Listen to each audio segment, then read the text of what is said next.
अस्सलामुअलैकुम दोस्तों, ये हैं ईरानी तितर का जोड़ा और इनके साथ ये इनके बच्चे साथ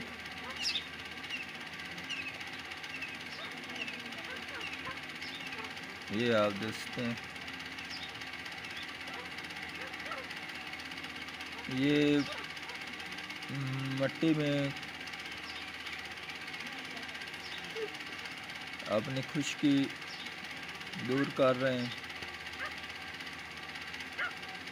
इनको मिट्टी अच्छी लगती है, ठीक है।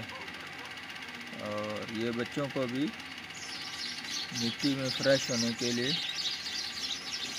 छोड़ रहे हैं।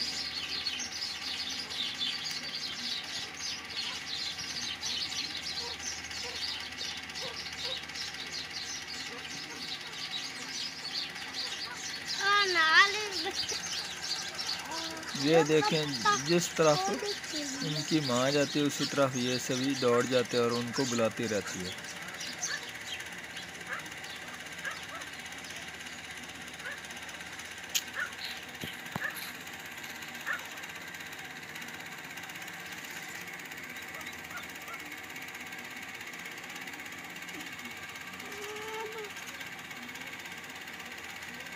अगर वीडियो पसंद आई हो तो लाइक कीजिए, शेयर कीजिए और चैनल को सब्सक्राइब कीजिए।